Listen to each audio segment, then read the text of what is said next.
Europe में राष्ट्रवाद का निर्माण। अगर आप मध्य 18वीं सदी के यूरोप के नक्शे को देखें तो उसमें वैसे राष्ट्रीय राज्य नहीं मिलेंगे जैसे कि आज है। उन्हें आज हम जर्मनी, इटली और स्विट्जरलैंड के रूप में जानते हैं। वे तब राजशाही डचियों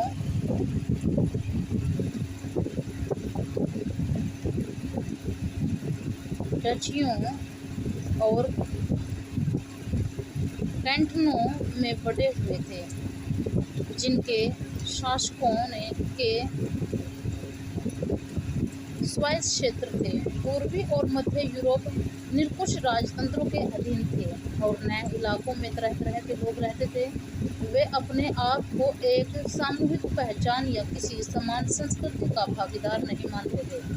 अक्सर वे अलग अलग भाषाएं बोलते थे और भिन्न जाति समूह के सदस्य थे। उदाहरण के तौर पर ऑस्ट्रिया हंगरी पर शासन करने वाला हैब्सबर्ग साम्राज्य कई अलग अलग क्षेत्रों और जन समुदायों को जोड़कर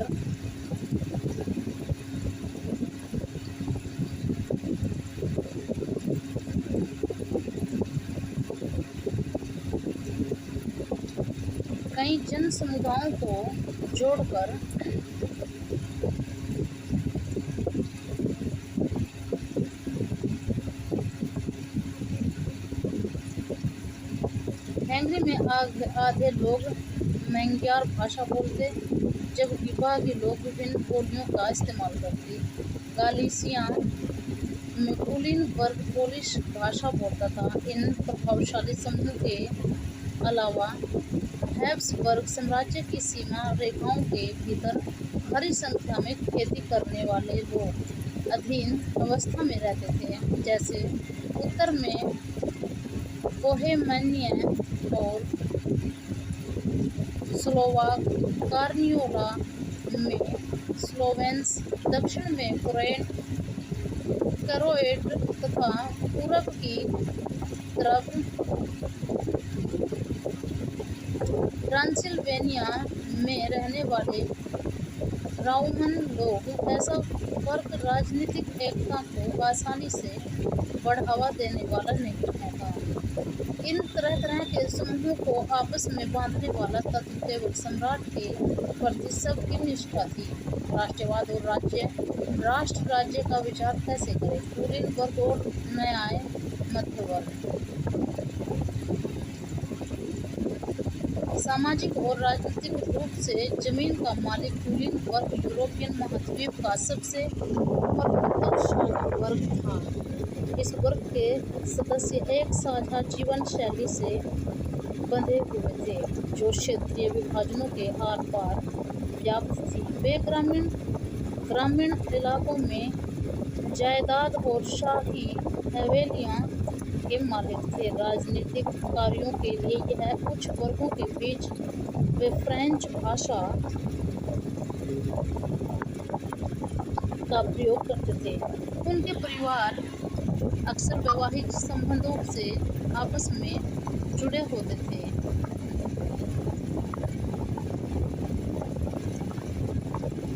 मगर यह शक्तिशाली कुलीन वर्ग संख्या के लिहाज से एक छोटा समूह था। जनसंख्या के अधिकांश लोग कृषि थे। पश्चिम में ज़्यादातर जमीन पर किराएदार और छोटे काश्तकार खेती करते थे, जबकि पूर्वी मध्य यूरोप में भूमि विशाल जागीरों में बटी, जिस पर भूदास खेती करते थे। पश्चिमी और मध्य यूरोप के हिस्सों में औद्योगिक उत्पादन और व्यापार में वृद्धि से शहरों का विकास और वाणिज्यिक वर्गों का उद्योग हुआ, जिनका अस्तित्व बाजार के लिए उत्पादन पर टिका था। इंग्लैंड और औद्योगिकीकरण 18वीं सदी के दूसरे भाग में आरंभ हुए, लेकिन फ्रांस और जर्मनी के राज्यों के कुछ हिस्सों में यह 19वीं शताब्दी के दौरान ही हुआ। इस प्रक्रिया के फलस्वरूप नए सामाजिक समूह और अस्तित्व के आए श्रमिक वर्ग के लोगों और मध्य वर्ग के उद्योगपतियों, व्यापारियों और सेवा क्षेत्र के लोगों से बने। मध्य और पूर्वी यूरोप में इन समूहों का आकार 19वीं सदी के अंतिम शब्दों तक छोटा था। रोलिन विशेषताधिकारों की समाप्ति के बाद शिक्षित और उदारवादी मध्यम वर्ग के बीच ही राष्ट्रीय एकता के विचार लोकप्रिय हुए। 2.2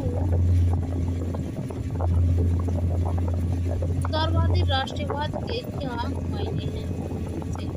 यूरोप में 19वीं सदी से शुरुआती दशकों में राष्ट्रीय एकता से संबंधित विचार उदारवाद से करीब रूप से जुड़े थे। उदारवाद यानी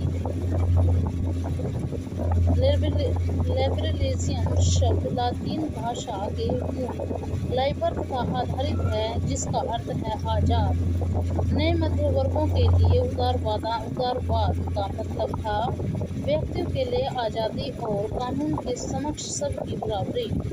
राजनीतिक रूप से उदारवाद एक ऐसी सरकार पर जोर देता था जो सहमति से बनी हो। फ्रांसीसी क्रांति के बाद से उदारवाद निरंकुश शासन और पादरी वर्ग के विशेष अधिकारों को समाप्त संविधान तथा संसदीय प्रतिनिधि सरकार का पक्षधर था। 19वीं सदी के उदारवादी निजी संपत्ति के स्वामित्व की अनिवार्यता पर भी बल देते थे, लेकिन यह जरूरी नहीं था कि कानून के समक्ष बराबरी का विचार उनके लिए मताधिकार के पक्ष में था। अगर आप याद करें कि क्रांति फ्रांसीसी उदारवादी प्रजातंत्र का पहला राजनीतिक प्रयोग था और वह मत देने और चुनने वाले एक का अधिकार केवल संपत्तिवाद पुरुषों को ही हासिल था। संपत्ति विहीन पुरुष और सभी महिलाओं के राजनीतिक अधिकारों से सिर्फ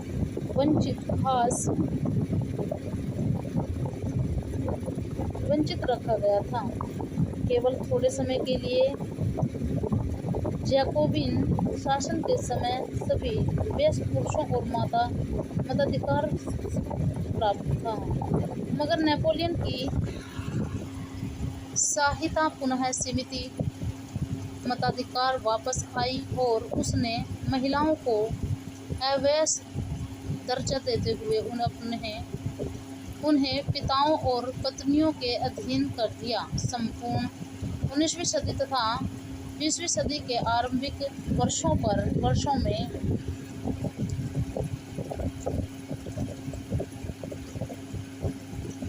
महिलाओं और संपत्ति विहीन पुरुषों ने समान राजनीतिक अधिकारों की मांग करते हुए विरोध आंदोलन चलाए। आर्थिक क्षेत्र में उदारवाद बाजारों की मुक्ति और चीजों तथा पूंजी के आवागमन पर राज्य द्वारा लगाए गए नियंत्रणों को खत्म करने के पक्ष में था। 19वीं सदी के दौरान उभरते हुए मध्य वर्गों की यह जोरदार मांग थी। आइए हम 19वीं सदी के पहले भाग में जर्मन भाषी इलाकों का उदाहरण लें। नेपोलियन के प्रशासनिक कदमों में अनगिनत छोटे प्रदेशों से 39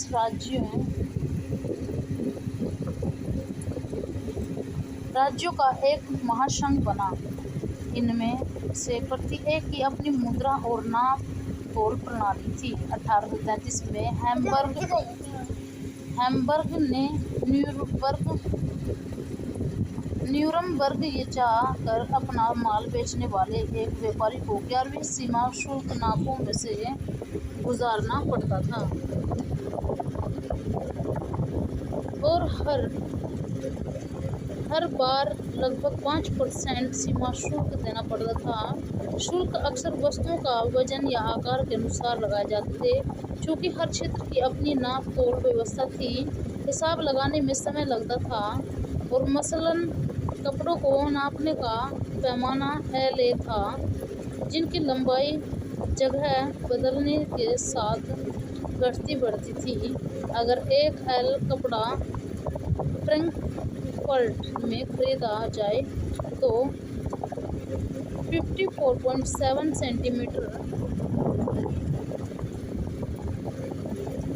मिलता, मेज में 55.1 सेंटीमीटर, न्यूरेमबर्ग में 65.6 सेंटीमीटर और फ्राइबर्ग में 53.5 सेंटीमीटर। नए वाणिज्यिक वर्ग ऐसी परिस्थितियों को आर्थिक विनियम और विकास में बाधक मानते हुए एक ऐसे एकीकृत आर्थिक क्षेत्र के निर्माण के पक्ष में तर्क दे रहा था जहां वस्तुओं, लोग और पूंजी का आवागमन बाधारित हो। 1834 में पर्शा की पहल पर एक शुल्क संघ जोलवेराइन स्थापित किया गया, जिसमें अधिकांश जर्मन राज्य शामिल हो गए। इस संघ के शुल्क अवरोधों को समाप्त कर दिया और मुद्राओं की संख्या 2 कर दी, जो उससे पहले 30 से ऊपर थी। इसके अलावा रेलवे के जाल ने गतिशील बढ़ाई और आर्थिक हितों को राष्ट्रीयकरण का सहायक बनाया। उस समय पनप रही व्यापक राष्ट्रीयवादी एकीकरण का सहायक बनाया। उस समय पनप रही व्यापक राष्ट्रीयवादी भावनाओं को आर्थिक राष्ट्रवाद लहर ने मजबूत बनाया। 2.3 1815 के बाद एक नया रूढ़िवाद। जब 1815 हुआ में नेपोलियन की हार के बाद यूरोपीय सरकारें रूढ़िवादी और भावना से प्रेरित थी। रूढ़िवादी मानते थे कि राज्य और समाज की स्थापना पारंपरिक संस्थाएं जैसे राजतंत्र, चर्च, सामाजिक ऊंच नीच, संपत्ति और परिवार को बनाए रखने चाहिए। फिर भी अधिकतर रूढ़िवाद लोग क्रांति से पहले के दौर में वापसी नहीं चाहते थे। नेपोलियन द्वारा शुरू किए गए परिवर्तन से उन्होंने यह जान लिया था कि आधुनिकीकरण राजतंत्र जैसे पारंपरिक संस्थाओं को मजबूत बनाने में सक्षम था। वह राज्य की ताकत को ज़्यादा कारगर और मजबूत बना सकता था। एक आधुनिक सेना, कुशल नौकरशाही, गतिशील अर्थव्यवस्था, सामंतवाद और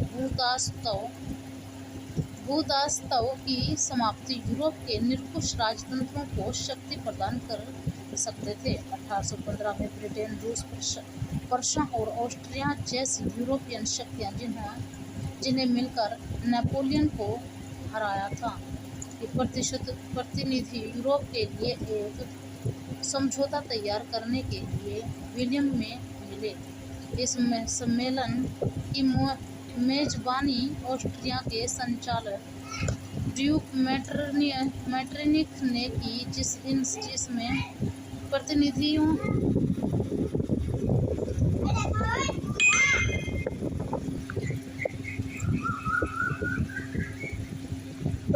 ने 1815 की वियना संधि, ट्राइटी ऑफ वियना तैयार की, जिसका उद्देश्य उन कई सारे बदलावों को खत्म करना था जो नेपोलियन युद्ध के दौरान हुए थे। फ्रांसीसी क्रांति के दौरान हटाई गई बुर्तो वंश को सत्ता में बहाल किया गया और फ्रांस ने उन इलाकों को खो दिया जिन पर कब्जा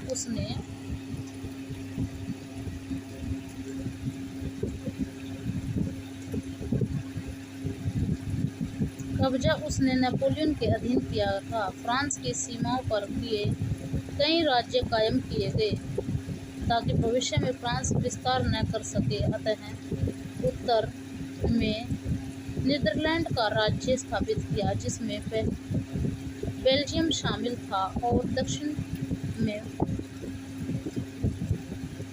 पिडमोंट में जेनोआ जोड़ दिया गया। पर्शिया को उसकी पश्चिमी सीमाओं पर महत्वपूर्ण नए इलाकों दिए गए, जबकि ऑस्ट्रिया को उत्तरी इटली का नियंत्रण सौंपा गया। मगर नेपोलियन ने 39 राज्यों का जो जर्मन महासंघ स्थापित किया था उसे बरकरार रखा गया। पूर्व में रूस को पोलैंड का एक हिस्सा दिया गया, जबकि प्रशिया को सैक्सन का एक हिस्सा प्रदान किया गया। इस सब का मुख्य उद्देश्य उन राजतंत्रों की बहाली था जिन्हें नेपोलियन ने बर्खास्त कर दिया था। साथ ही यूरोप में नए रूढ़िवादी व्यवस्था कायम करने का लक्ष्य भी था। 1815 में स्थापित रूढ़िवादी शासन व्यवस्थाएं निरंकुश थी। वे आलोचना और असहमति बर्दाश्त नहीं करती थी और उन्हें उन गतिविधियों को दबाना चाहा जो निरंकुश सरकार और वैधता पर सवाल उठाती थी। ज़्यादातर सरकार ने सेंसरशिप के नियम बनाए, जिनका उद्देश्य अखबारों, किताबों, नाटकों और गीतों में व्यक्त उन बातों पर नियंत्रण लगाना था जिनके फ्रांसीसी क्रांति से जुड़े स्वतंत्रता और मुक्ति के विचार झलकते थे। लेकिन फिर भी फ्रांसीसी क्रांति की समृद्धि उदारवादियों को लगातार प्रेरित कर रही थी। नई रूढ़िवाद व्यवस्था की आलोचना उदारवादी राष्ट्रवादियों द्वारा उठाया गया एक मुख्य मुद्दा था प्रेस की आज़ादी।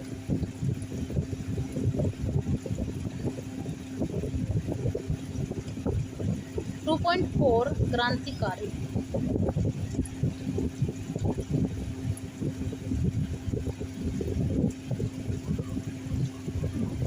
जियुसेप्पे मैत्सिनी और बर्न 1833 में यंग यूरोप की स्थापना। गिआकोमो मातेगाज़ा का चित्र।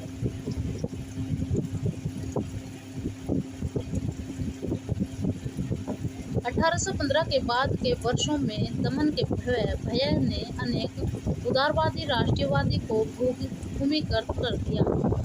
बहुत सारे यूरोपियन राज्यों में क्रांतिकारियों को प्रशिक्षण देने और विचारों का प्रसार करने के लिए गुप्त संगठन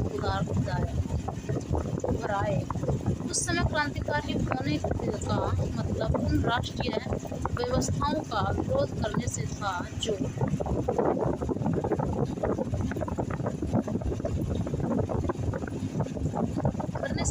विलियम कांग्रेस के बाद स्थापित की गई थी।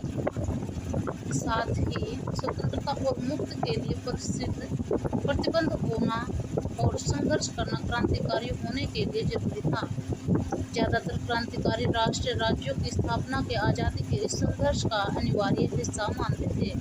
ऐसा ही वह व्यक्ति था इटली का क्रांतिकारी जियुसेप्पे मैत्सिनी। इनका जन्म 1807 में जेनोआ में हुआ था और वह कार्बोनारी के गुप्त संगठन का सदस्य बन गया। 24 साल की युवावस्था में लिगुरिया में क्रांति करने के लिए उसे बहिष्कृत कर दिया गया था। तत्पश्चात उसने 2 और भूमिका संगठन की स्थापना की। पहला था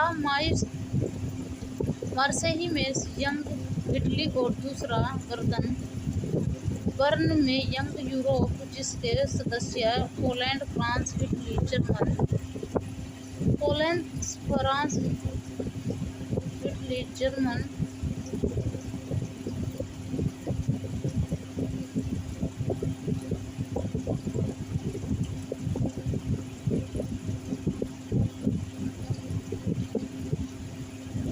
जर्मन राज्यों में समान विचार रखने वाले युवा थे।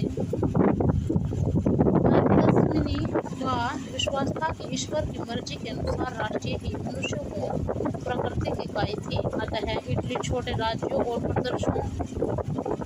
प्रदेशों के संबंधों की तरह नहीं रह सकता था। उसे जोड़कर राष्ट्रों में व्यापक गठबंधन के अंदर एकीकरण बनाना भी था। यह एकीकरण ही इटली की मुक्ति का आधार हो सकता था। उसके इस मॉडल की देखा देखी जर्मनी, फ्रांस, स्विट्जरलैंड और पोलैंड में गुप्त संगठन कायम किए गए। मैत्सिनी द्वारा राजतंत्र का घोर विरोध करके और आंतरिक गणतंत्रों के अपने